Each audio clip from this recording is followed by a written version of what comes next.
Mahirap mag-aral ng nursing. Mahabang time yung iaalat mo sa pag-aaral.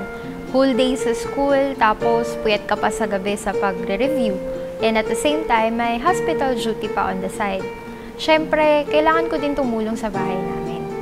Before the exam, grabe yung stress na nararamdaman ko. Yung fear ko kasi baka hindi ako makapasa. So, I look for ways na ma-boost yung moral ko. I am very thankful na napadaan ako sa St. Paul's Bookstore. Naghanap ako nung pwede kong idasal para pumasa ako. With fervent prayer, family support, and a lot of studying, pumasa ako. Salamat sa Diyos!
Samba at buhay, pinag-uugnay sa isang hapag.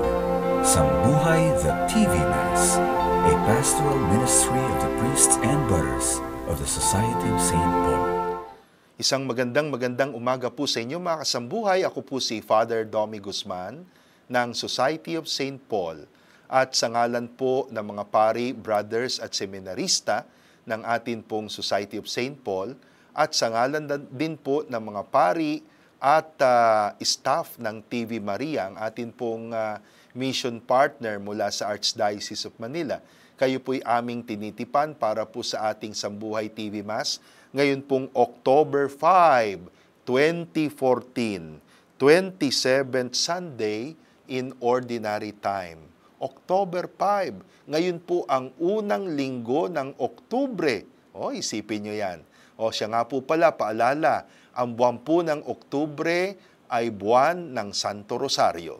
Kaya po, napakaganda siguro na sa ating mga mag-anak, kung pwede, ay tuwing gabi, atin pong tipunin ang ating mga mag-anak para po sa ating pananalangin sa Inang Maria, sa iba't ibang intentions natin. Kayong mga nasa overseas, at pwede rin naman kayo mag-rosaryo, napakaganda po yan, even if halimbawa talagang imposible sa inyo ang magsimba.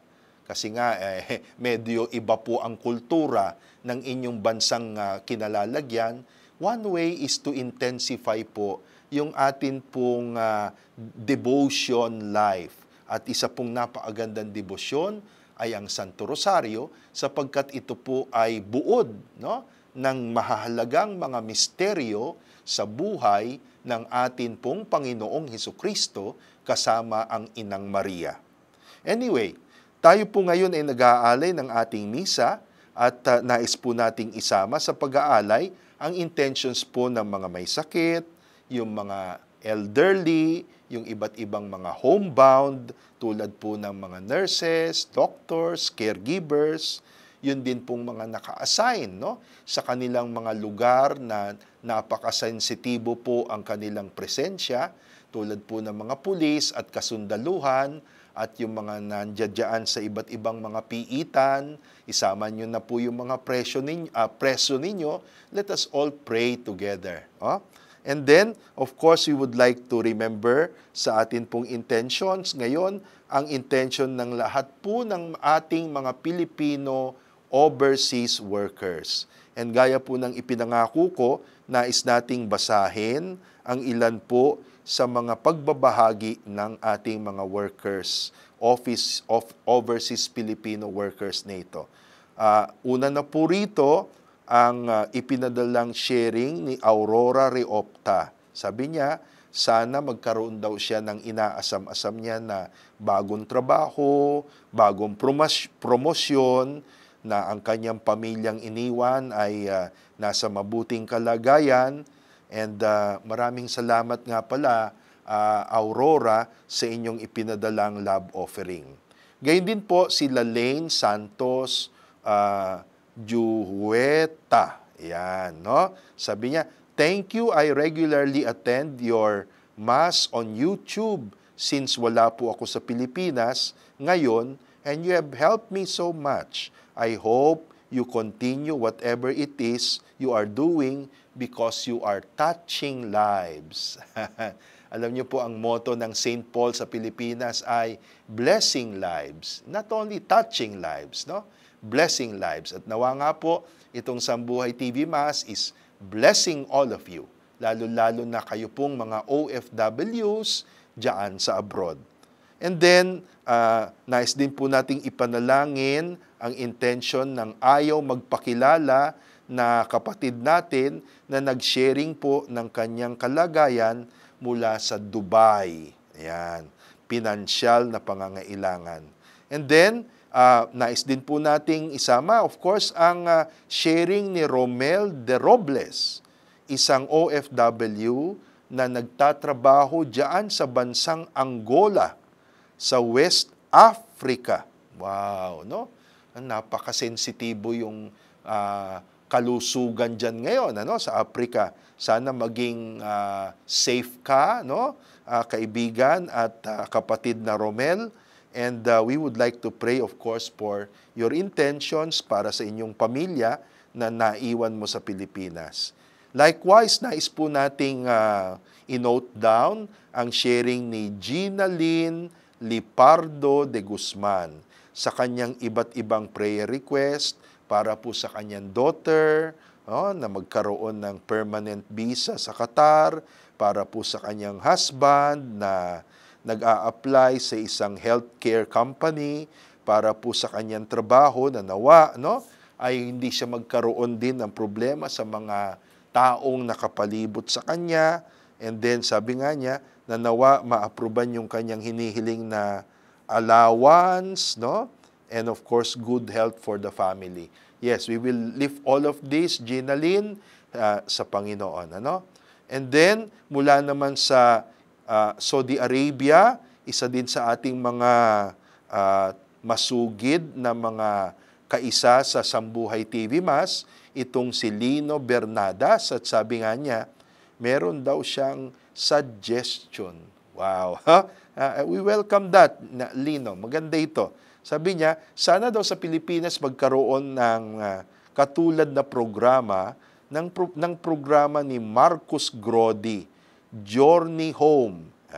Kung hindi ako nagkakamali, ito po'y programa ng Catholic Station sa Amerika, yung EWTN, tungkol po sa iba't ibang mga nagbabalik sa atin pong Catholic Church mula po sa kanilang paglalakbay sa iba't ibang mga pananampalataya.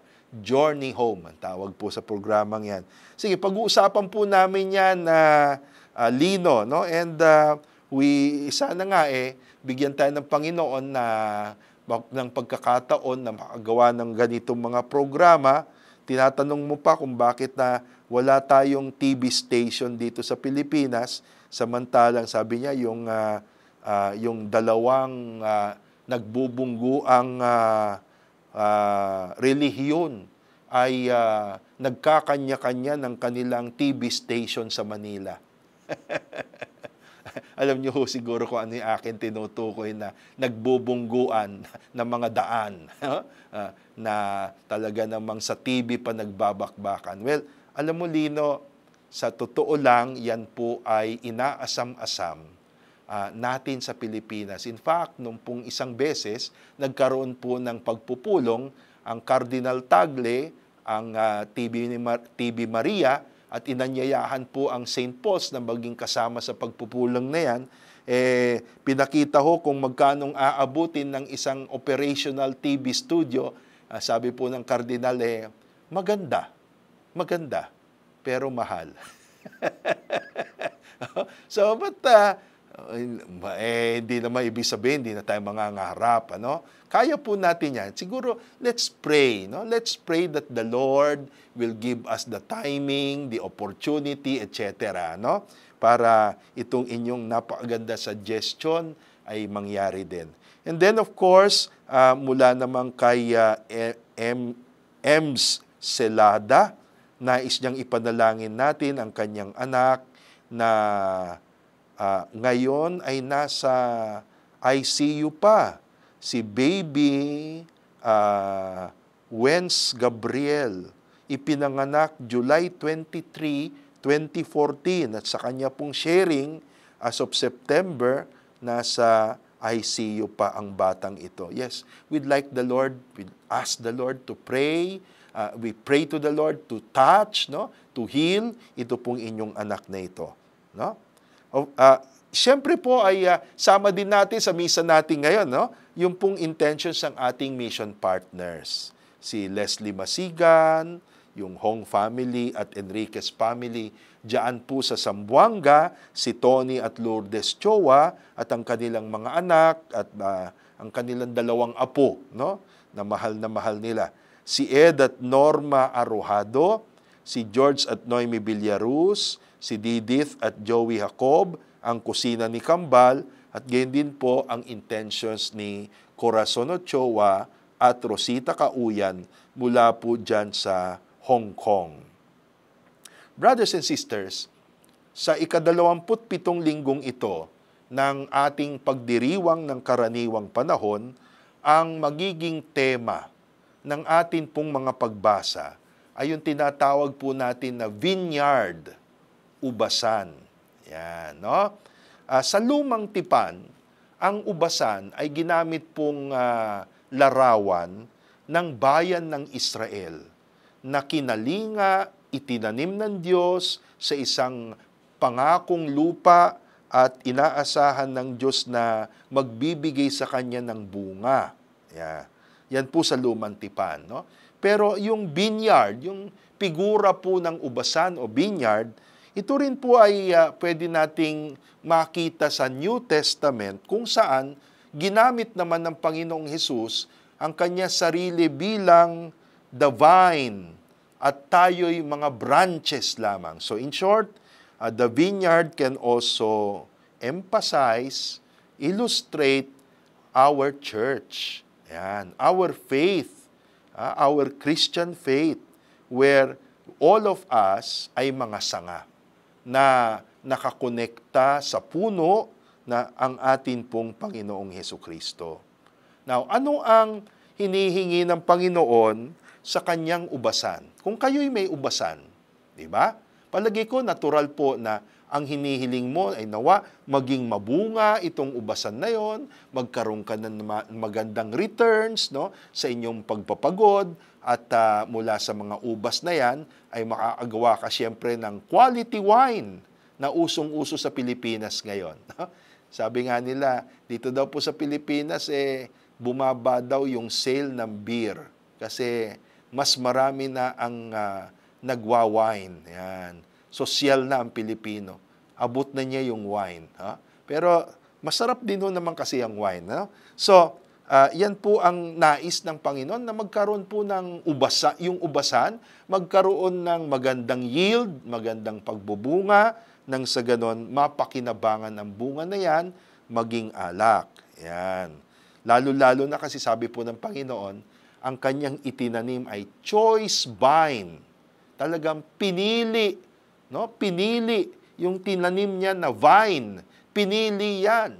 Hindi basta-basta kung anong variety. Of course, lalo-lalo na po sa atin ngayon, sa New Testament, the vine is Jesus. Isipin mo yan. mismong anak ng Ama. Siya yung vine, and we are all branches. Now, ang tanong po, paano tayo nagiging fruitful bilang kabahagi sa vineyard of the Lord? Yan, no? So, sa Ebanghelyo po ngayon, ilang mga bagay. Una, maririnig po natin ang Ebanghelyo na talagang naglalarawan po sa magiging martyrdom ng Panginoong Hesukristo bilang kaisa-isang bugtong na anak ng Diyos Ama na ipinadala sa kanyang ubasan. No? Pinaslang ang anak na yan na bugtong. At yan po'y para bang propesiya ng Panginoong Hesus sa mangyayari sa kanya sa Good Friday. No? But in the midst of that, sa loob po netong parable na ito ng gospel, how can we be fruitful? Number one, true servanthood. Yung pagiging mga tunay na servants ng Panginoon. At ang tunay na servant, pinapakita po sa Ebanghelyo ngayon, yung meron pong gratitude, may pasasalamat, at meron pong accountability sa Diyos. Hindi tulad ng mga tenants na yan sa Ebanghelyo na maririnig po natin na aangkinin na nila yung lupang hindi kanila. Aangkinin na nila. No? Pero may ibang tao ganyan, ha? Kung successful sila sa buhay, there is no more space for God. So how can you be fruitful if there's no space for God? Di ba? So true servanthood. Pangalawa, mula po sa ating Ebanghelyo pa rin, respect for God's messengers. Yan. No? So, ang Diyos tuwina nagpapadala ng mga sugo. Ang simbahan ay isang sugo ng Diyos. Ang mga ministro ng simbahan, ang mga pari, mga obispo, they are messengers of the Lord. How are we treating them? Yan, no? Tayo ba'y nakikinig sa kanilang pahiwatig mula sa Diyos, no? Do we recognize them as God's messengers? Pag hindi po, siguro kulang yung ating pagiging mabunga para sa Panginoon.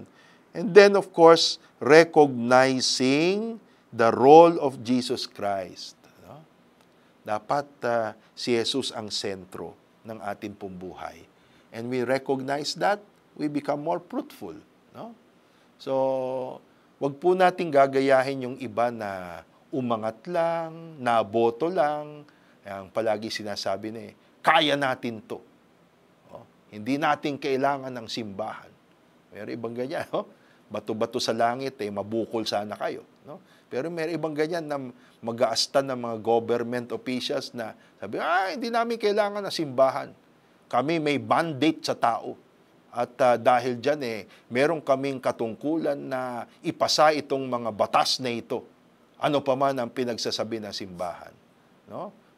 Bahala na ang Diyos sa inyo po. Pero alam nyo po, that is not true fruitfulness. Because we can only be fruitful if we recognize that our life is coming from the Lord. Ang buhay po natin ay hindi po pribilehyo. Hindi po. Hindi. Ang buhay po natin ay isang regalo mula sa Diyos. No? And of course, sa second reading po natin, makikita rin natin ang mga pahiwatig ng Apostol Pablo. Sabi niya, ang pagiging mabunga ay dapat paghubog din sa ating puso't isipan ayon po sa katuwiran na ipinangaral ng ating Panginoong Hesukristo. So tignan natin ano yung conduct ng ating buhay. Ano yung conduct ng buhay natin? Ito ba'y isang uri ng pamumuhay na nakakatulong sa sarili, nakakatulong sa iba? Isang bagay po yan na pagnilayan natin. Are we fruitful? Are we the vine that is fruitful, giving to the Lord what is due? So ngayon po, ibigay na natin sa Panginoon what is His due. Yan. Ang atin pong banal na misa, ngayon pong ika-27 linggo ng karaniwang panahon sa atin pong pagdiriwang dito po sa Oratory of Mary, Queen of Apostles, sa atin pong kumbento ng Society of St. Paul sa San Antonio Village, Makati, Metro Manila. narito na po ang ating Sambuhay TV Mass. Offering of the Holy Mass. Accept, Most Holy Trinity, the sacrifice fulfilled at one time by the divine word, and now renewed on this altar through the hands of your priest. I unite myself to the intentions of Jesus Christ, priest and victim, that I may be entirely offered for your glory and for the salvation of all people. Through Jesus Christ, with Jesus Christ, and in Jesus Christ, I intend to adore your eternal majesty, to thank your immense goodness, to satisfy your offended justice, and to beseech your mercy for the Church, for my dear ones, and for myself.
In today's Mass, we continue to pray for our brothers and sisters, the persecuted Christians.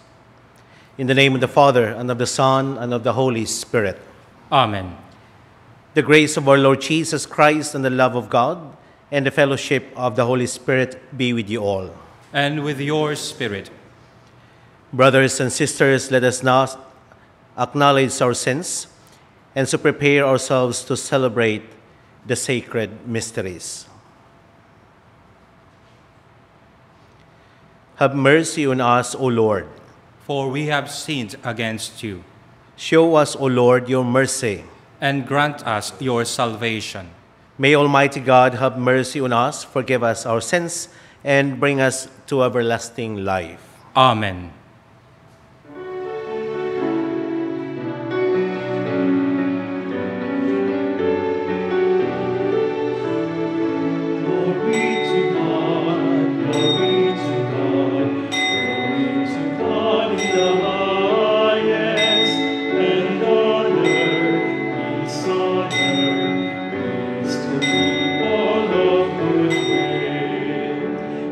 Praise you, we bless you.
Let us pray. Almighty ever-living God, who in the abundance of your kindness surpass the merits and the desires of those who entreat you, pour out your mercy upon us to pardon what conscience dreads and to give what prayer does not dare to ask. Through our Lord Jesus Christ, your Son, who lives and reigns with you in the unity of the Holy Spirit, one God, forever and ever. Amen.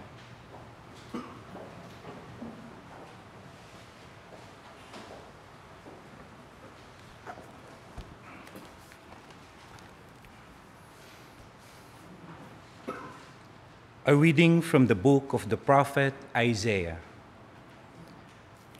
Let me now sing of my friend's song concerning his vineyard. My friend had a vineyard on a fertile hillside.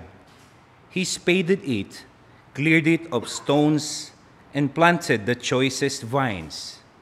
Within it, he built a watchtower and hewed out a winepress.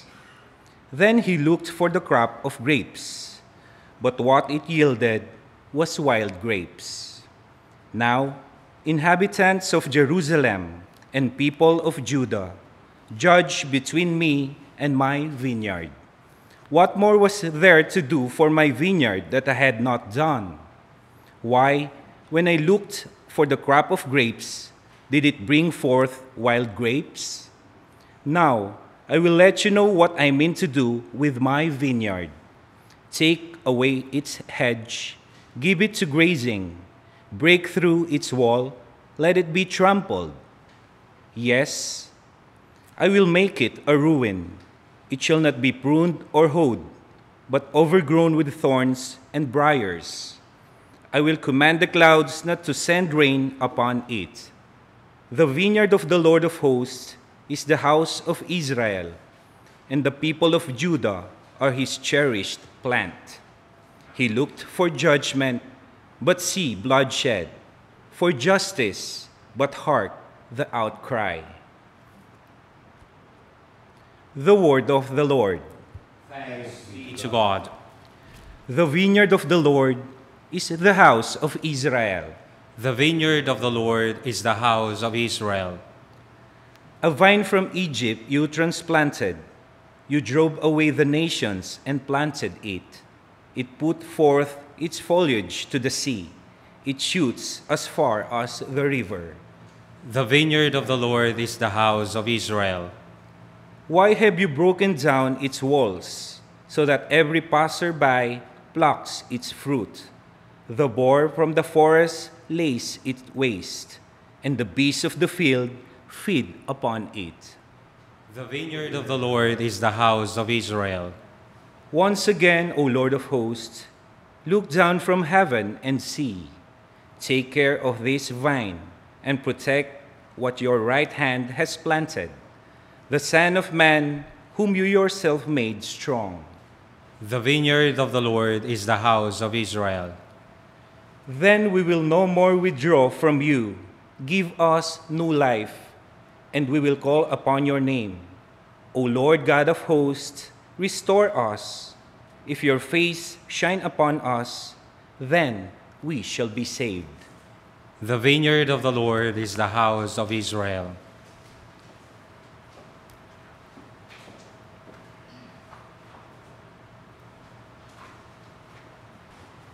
A reading from the letter of St. Paul to the Philippians. Brothers and sisters, have no anxiety at all, but in everything, by prayer and petition, with thanksgiving, make your requests known to God.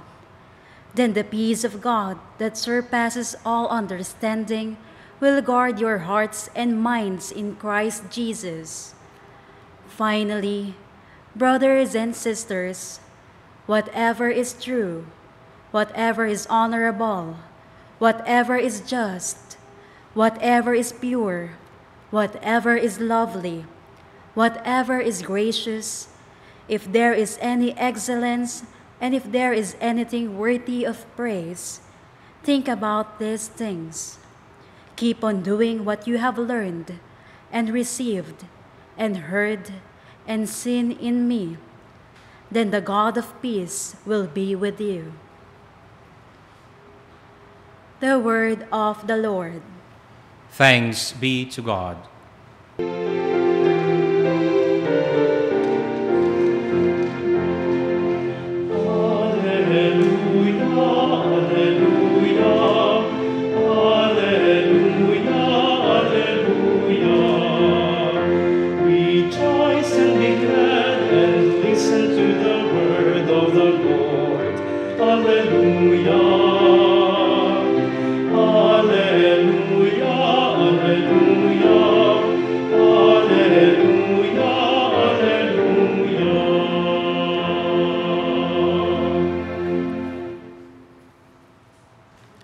The Lord be with you. And with your spirit. A reading from the Holy Gospel according to Matthew. Glory to you, O Lord. Jesus said to the chief priests and the elders of the people, "Hear another parable. There was a landowner who planted a vineyard, put a hedge around it, dug a wine press in it, and built a tower. Then he leased it to tenants and went on a journey. When vintage time drew near, he sent his servants to the tenants to obtain his produce. But the tenants seized the servants, and one they beat, another they killed, and a third they stoned. Again he sent other servants, more numerous than the first ones, but they treated them in the same way. Finally he sent his son to them, thinking, 'They will respect my son.' But when the tenants saw the son, they said to one another, 'This is the heir. Come, let us kill him and acquire his inheritance.' They seized him, threw him out of the vineyard, and killed him. What will the owner of the vineyard do to those tenants when he comes?" They answered him, "He will put those wretched men to a wretched death and lease his vineyard to other tenants, who will give him the produce at the proper times." Jesus said to them, "Did you never read in the scriptures, the stone that the builders rejected has become the cornerstone? By the Lord has this been done, and it is wonderful in our eyes. Therefore I say to you, the kingdom of God will be taken away from you and given to a people that will produce its fruits." Brothers and sisters, the gospel of the Lord. Praise to you, Lord Jesus Christ. Siguro sa mga nagdaang taon, marami ang nagtatanong sa atin sa kabila at sa tindi ng mga kalamidad at mga trahedyang dumating sa ating buhay, sa ating bansang Pilipinas, at sa mga naririnig at nakikita natin ngayon sa iba't ibang parte ng mundo. Alam natin, yung mga kaguluhan at yung mga persecutions na nangyayari sa Syria at Iraq. At patuloy nating ipinapanalangin yung ating mga kapwa Kristiyano, the minority Christians, who are being displaced, their women raped, the men being killed, executed, even children being beheaded, and their houses of worship being destroyed by this fundamentalist group called ISIS. Pero hindi lang yan ang nakikita natin kaguluhan sa may bandang Europa. Naroon pa rin patuloy ang pakikipagdigmaan noong Ukraine at yung mga separatist na kaalyado ng Russia. At hindi lang gera ang ating mga kinakaharap ngayon. Nariyan din sa may bandang Africa, hindi lang yung mga kaguluhan. Narinig na rin natin siguro yung mga 3 madre na pinatay. Even if they were in their late 70s or early 80s, merong isa 79, pero nabalitaan pa na isa raw doon sa kanila ay na-rape matapos sila'y pinatay. At sa Africa nga ay ngayon kumakalat na. It is almost a pandemic. Mahirap kontrolin ang pagkalat ng Ebola virus. Tila yata sunod-sunod ang mga trahedya at mga pangyayaring ito na nangyayari sa buong mundo. Ito nga ba ay kaparusahan na? Papaano nga ba tayo dumating sa puntong iyon? Kung saan ay halos sunod-sunod, nakakapatong-patong yung mga pagdurusa ng bawat tao. Siguro ang maging kasagutan ay matatagpuan natin sa ating mga pagbasa ngayon. in our celebration of the 27th Sunday in Ordinary Time. In our first reading, we've heard the Lord, and quite very rarely, complaining. He was disappointed. What more was there to do for my vineyard that I had not done? Why then, when I looked for the crop of grapes, did it bring forth wild grapes? Kumbaga ang Panginoon ay nagtatanong, binigay ko na sa inyo ang lahat. I have given you the best vineyard, the most fertile land. Pero ano ang isinusukli niyo sa akin? Ano ang nagiging bunga? Nakakalason na ubas ang ibinunga noong ibinigay ko sa inyo. In other words, kayo ay naging pabaya. You are the most apathetic of all the persons, of all my caretakers, of all my hired servants. At hindi lang yon. Sa ating ebanghelyo ngayon, muli naroon yung metaphor, ang image of the vineyard. The Lord being the master of the vineyard, and we, as His trustees, as His servants, as His workers. Pero anong ginawa natin?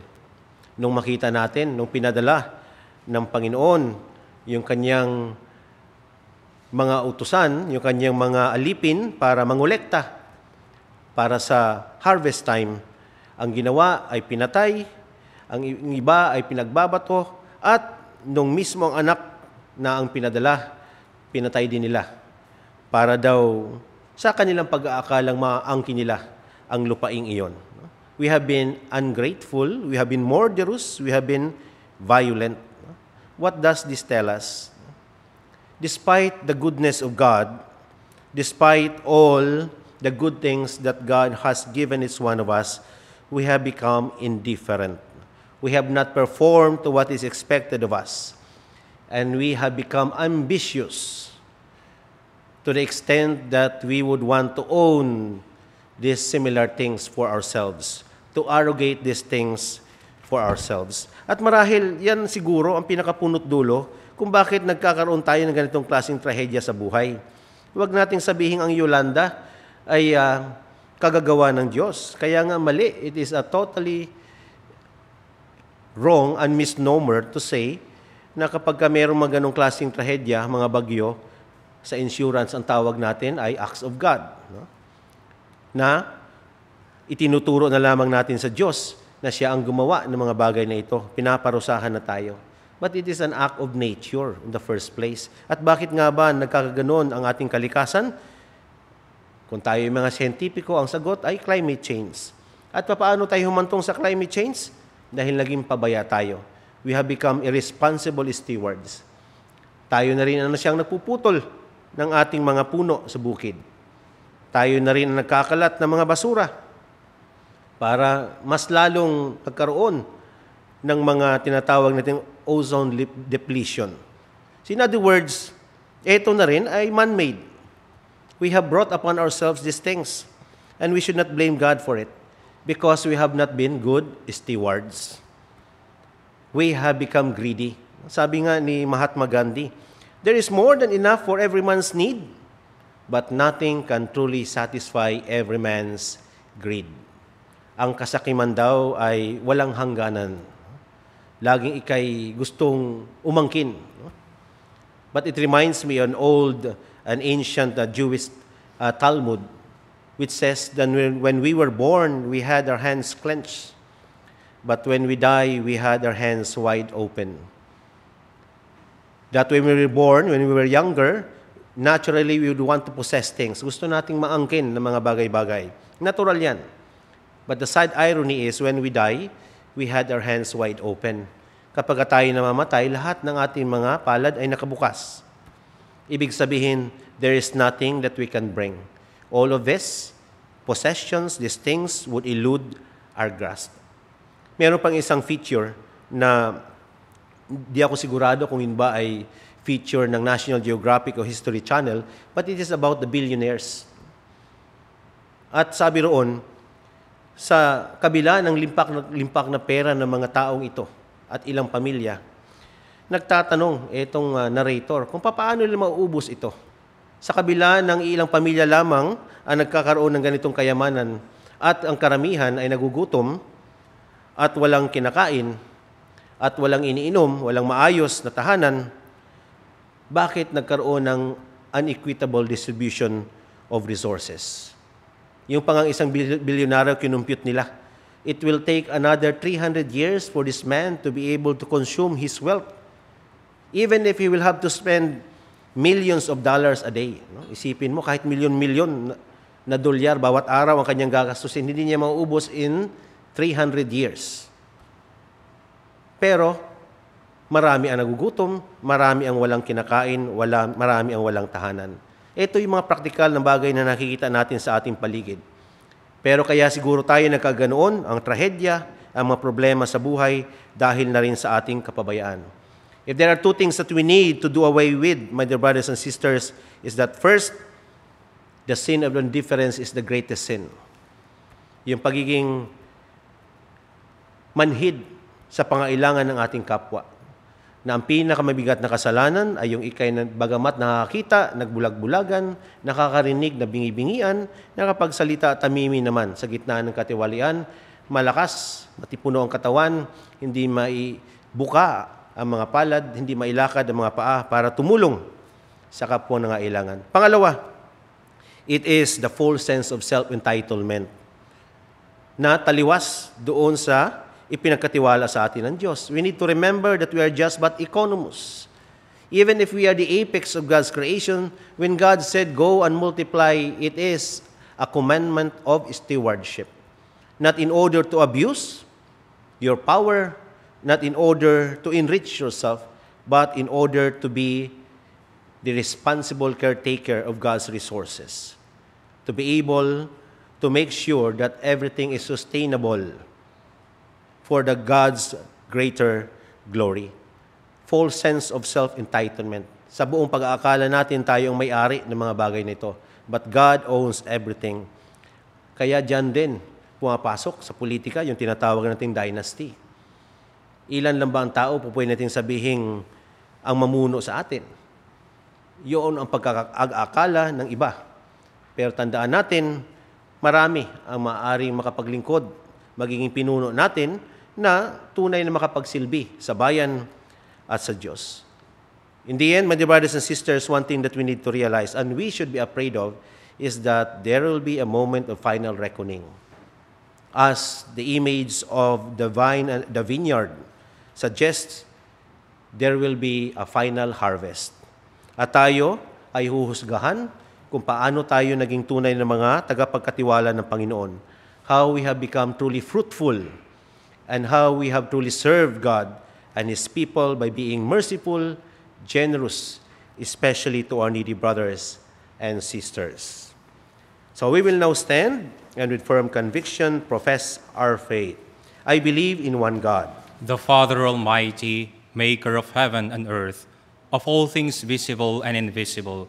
I believe in one Lord Jesus Christ, the only begotten Son of God, born of the Father before all ages, God from God, light from light, true God from true God, begotten, not made, consubstantial with the Father. Through him all things were made. For us men and for our salvation, he came down from heaven, and by the Holy Spirit was incarnate of the Virgin Mary and became man. For our sake he was crucified under Pontius Pilate. He suffered death and was buried, and rose again on the third day in accordance with the Scriptures. He ascended into heaven and is seated at the right hand of the Father. He will come again in glory to judge the living and the dead, and his kingdom will have no end. I believe in the Holy Spirit, the Lord, the giver of life, who proceeds from the Father and the Son, who with the Father and the Son is adored and glorified, was spoken to the prophets. I believe in one holy, Catholic, and Apostolic Church. I confess one baptism for the forgiveness of sins, and I look forward to the resurrection of the dead and the life of the world to come. Amen. We are the Lord's cherished plant, nurtured by Him to produce good fruits.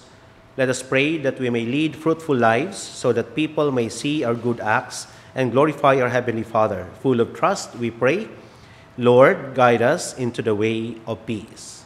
Lord, guide us into the way of peace.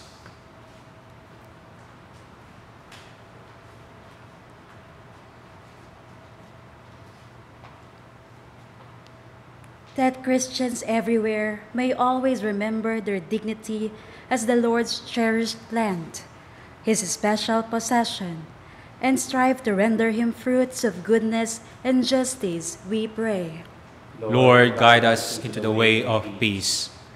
That church leaders and ministers may remain faithful to the Lord and to the community by living holy and exemplary lives and leading the flock by word and example, we pray. Lord, guide us into the way of peace. That those who continue to offend the Lord and their brothers and sisters by their acts of corruption, injustice, and violence may be led to the path of repentance and reform, we pray.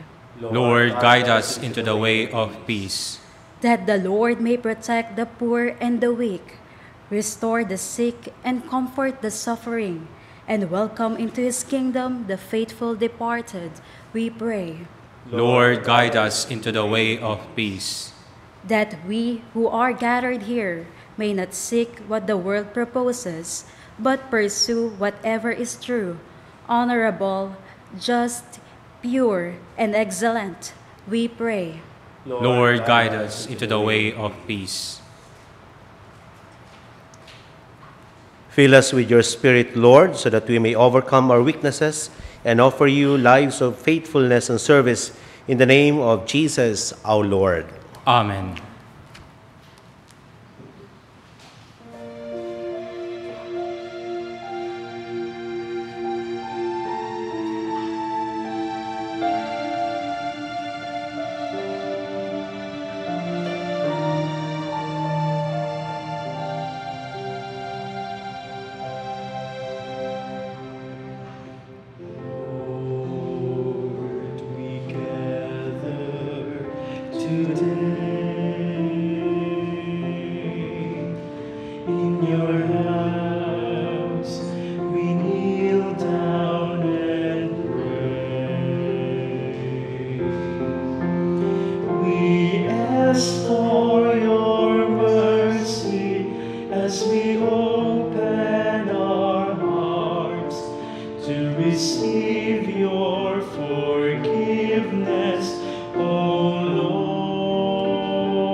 Pray, my dear friends, that my sacrifice and yours may be acceptable to God, the Almighty Father. May the Lord accept the sacrifice at your hands for the praise and glory of his name, for our good and the good of all his holy church. Accept, O Lord, we pray, the sacrifices instituted by your commands, and through the sacred mysteries which we celebrate with dutiful service, graciously complete the sanctifying work by which you are pleased to redeem us through Christ our Lord. Amen. The Lord be with you. And with your spirit. Lift up your hearts. We lift them up to the Lord. Let us give thanks to the Lord our God. It is right and just. It is truly right and just, our duty in our salvation, always and everywhere to give you thanks, Lord, Holy Father, Almighty and eternal God. For when your children were scattered afar by sin, through the blood of your Son and the power of the Spirit, you gathered them again to yourself, that a people formed as one by the unity of the Trinity, may the body of Christ and the temple of the Holy Spirit, might, to the praise of your manifold wisdom, be manifest as the church.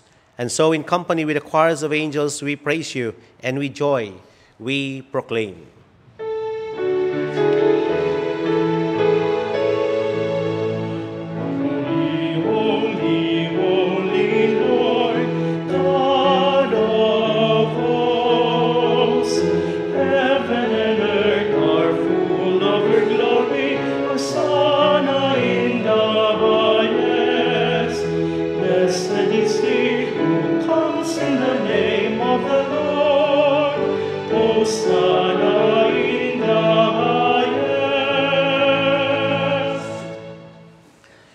You are indeed holy, O Lord, the fount of all holiness.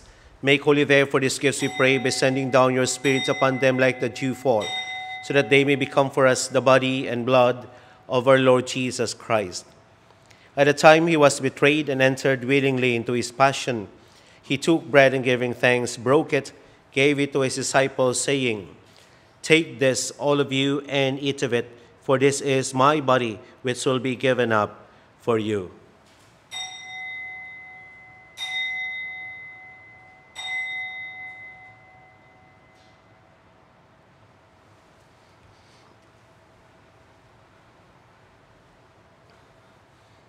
In a similar way, when supper was ended, he took the chalice, and once more giving thanks, he gave it to his disciples, saying, "Take this, all of you, and drink from it, for this is the chalice of my blood, the blood of the new and eternal covenant, which will be poured out for you and for many for the forgiveness of sins. Do this in memory of me."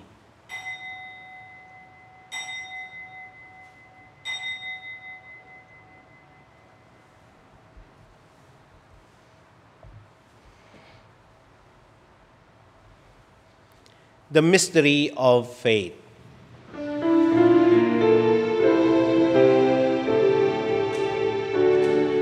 we eat this bread and drink this cup, we proclaim your death, O Lord, until you come again.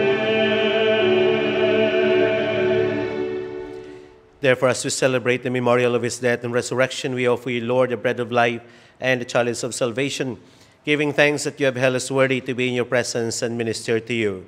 Humbly we pray that, partaking of the body and blood of Christ, we may be gathered into one by the Holy Spirit. Remember, Lord, your church is spread throughout the world, and bring her to the fullness of charity, together with Francis our Pope, Luis Antonio our Bishop, and all the clergy. Remember also our brothers and sisters who have fallen asleep in the hope of the resurrection, and all who have died in your mercy. Welcome them into the light of your face.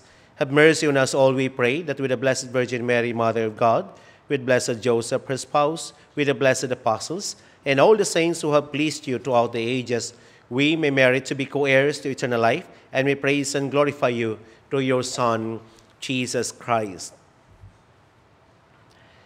Through him, and with him, and in him, O God, Almighty Father, in the unity of the Holy Spirit, all glory and honor is yours forever and ever.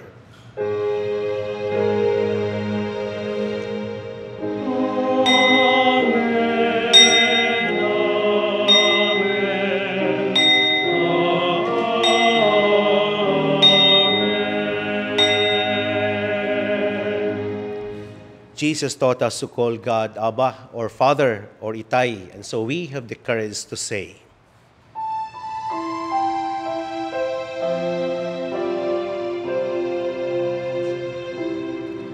Our Father, who art in heaven, hallowed be thy name. Thy kingdom come, thy will be done, on earth as it is in heaven. Give us this day our daily bread, and forgive us our trespasses, as we forgive those who trespass against us. And lead us not into temptation, but deliver us from evil.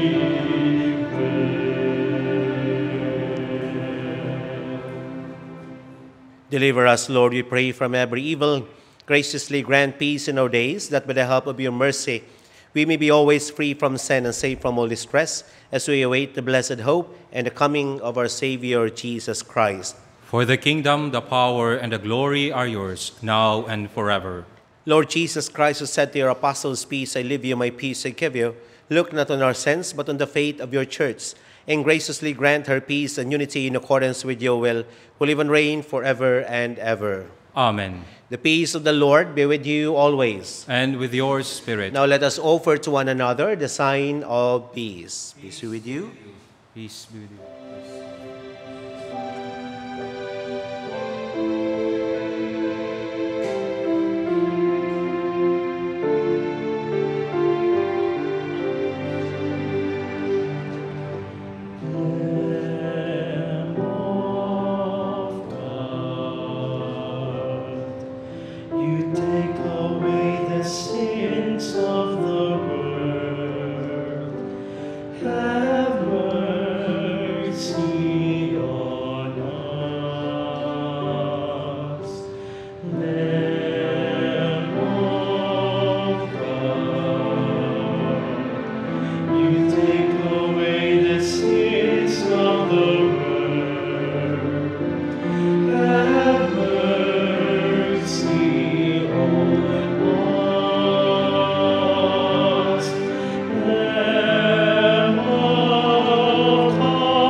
Behold Jesus, our Savior, the Lamb of God who takes away the sins of the world.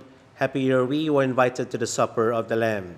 Lord, I am not worthy that you should enter under my roof, but only say the word, and my soul shall be healed.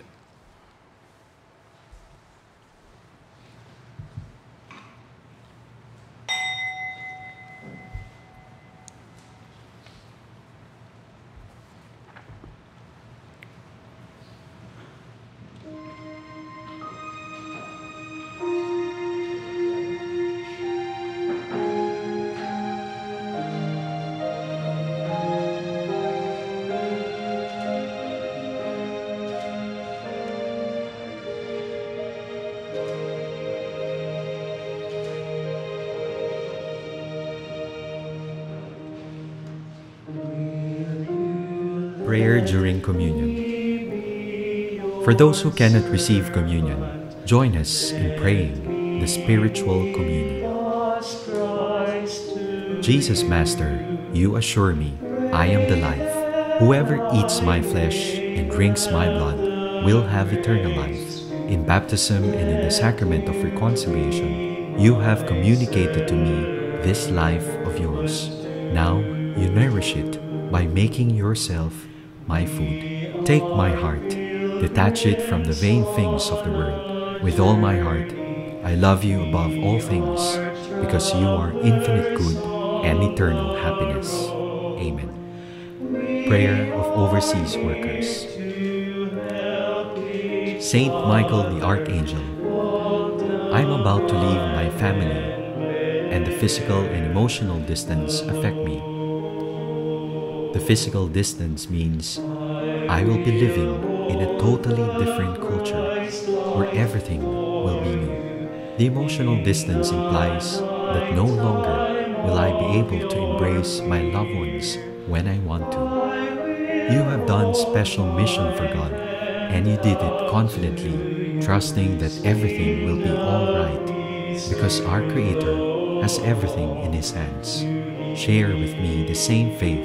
Make this travel a part of my mission here on earth. I have to leave for the good of my family and loved ones.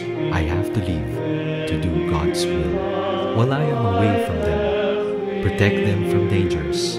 Let them feel my presence through my letters and calls. Make us a strong family, even though we are far from one another. Saint Michael, through your intercession, May Jesus be the light of the family, and Mary be our mother too. Amen. To God in heaven, we shall find such harmony. Born of all we've known together, of Christ's love and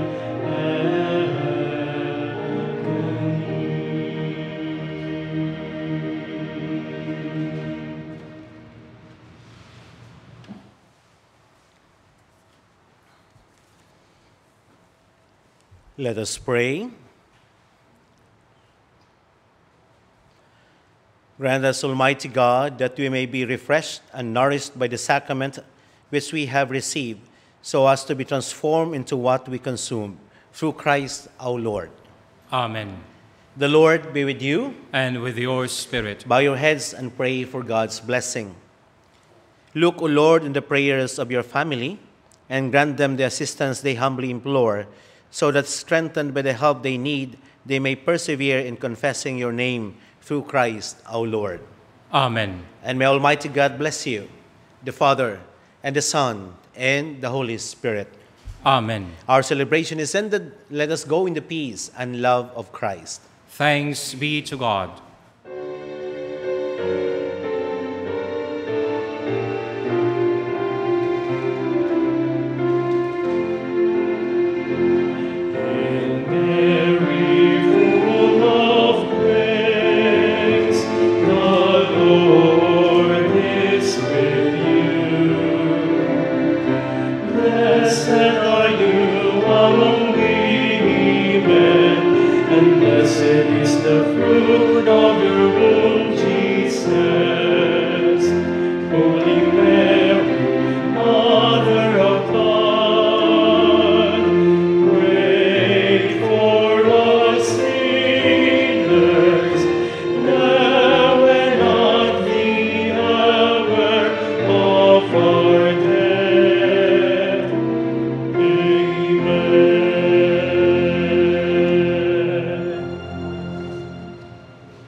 Nais po natin ngayong ipagpatuloy ang atin pong katekismo on the Year of the Laity.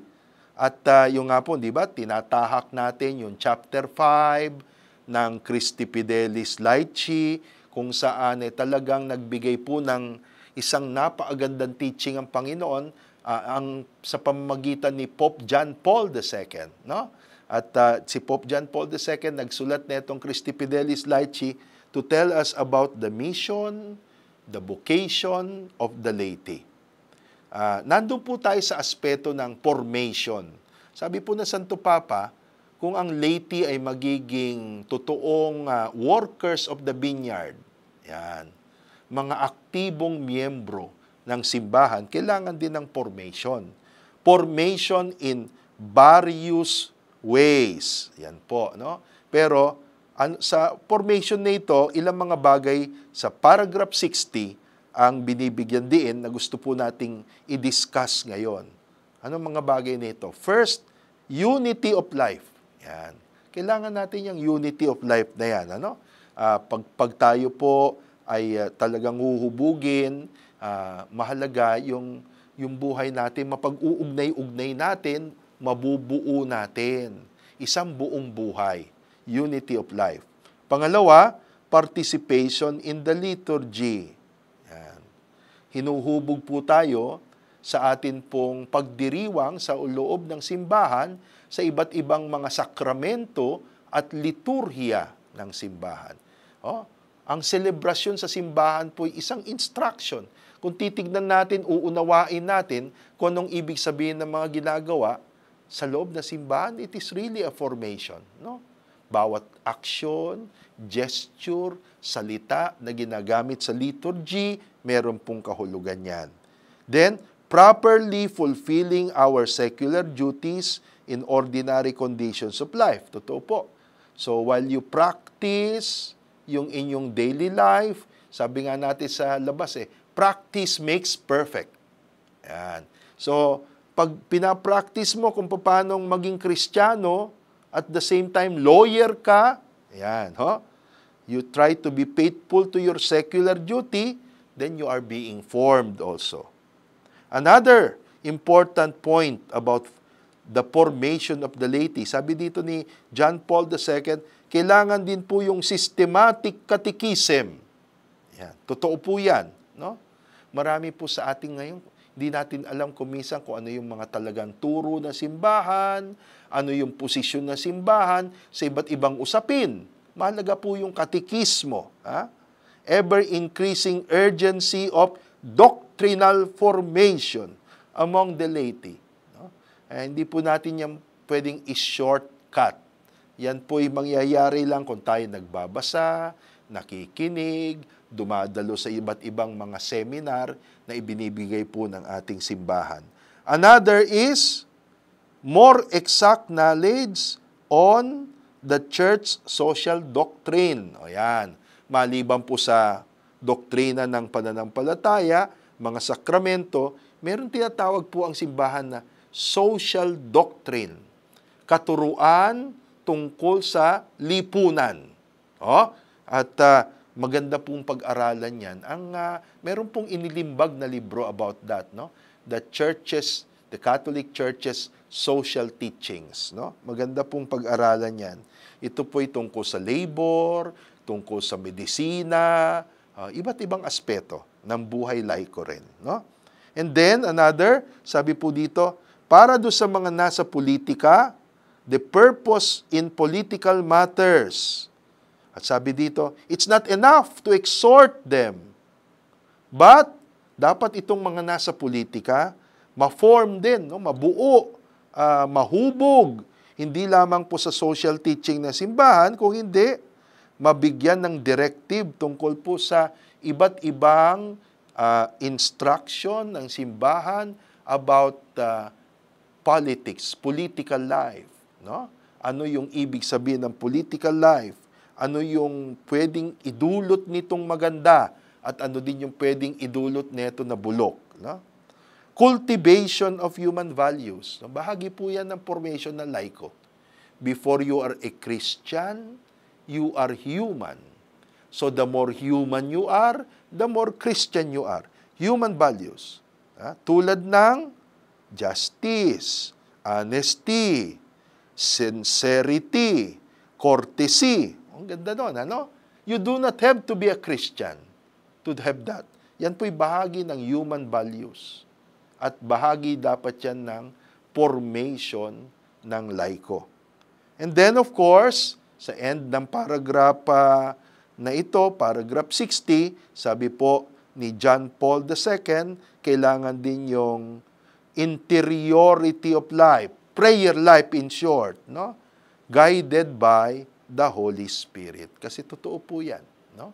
Kung tayo po'y sensitibo sa banal na Espiritu Santo, ang Espiritu Santo ang magiging tagapaghubog natin, tagapagturo po natin.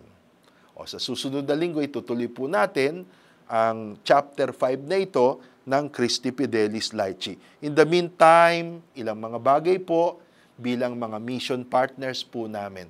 Number 1, sa screen po ninyo, nandyan po ang atin pong dedicated cellular number para po sa inyong mga intentions, prayer intentions at mga sharing. Paki-text lang po. Pangalawa, sa inyong mga screen, nandyan po yung iba't ibang mga channel, cable channel na gamit po ng TV Maria. Ito'y palaganapin natin sa mga kaibigan natin sa Pilipinas. No? And then, sa inyong screen din po, nandyan ng mga internet, Facebook connections para naman po sa ating mga OFWs. Kaya kung kayo po'y mission partner natin, ipagkalat nyo po itong mga channels na ito sa internet, sa Facebook, sa inyong mga kamag-anakan, kakilala sa abroad, no? Nang sa ganun pang ay makita po nila ang halaga nitong Sambuhay TV na ito at maging kaisa po natin sila. Of course, on your screen, nandyan din po ang ating dedicated BPI account number. You can put there whatever amount of love offering, you can put there whatever denomination of love offering, dinar, euro, etc. No? Ang mahalaga po ay as you share with us, we will be able to continue ito pong apostoladong ito, hindi lamang na para sa mga may sakit, but lalo na para po sa inyo, mga overseas Filipino workers. Sa ngalan po ni Father Resty at lahat po ng bumubuo ng production ng Sambuhay TV Mass, kayo po'y iniiwan namin sa pamagitan ng mga panalangin ito to spend the week well mula kay Father James Alberione. My dear and sweet Mother Mary, keep your holy hand upon me, guard my mind, my heart, and my senses, that I may never commit sin.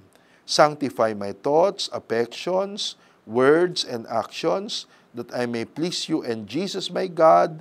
Give me your holy blessing.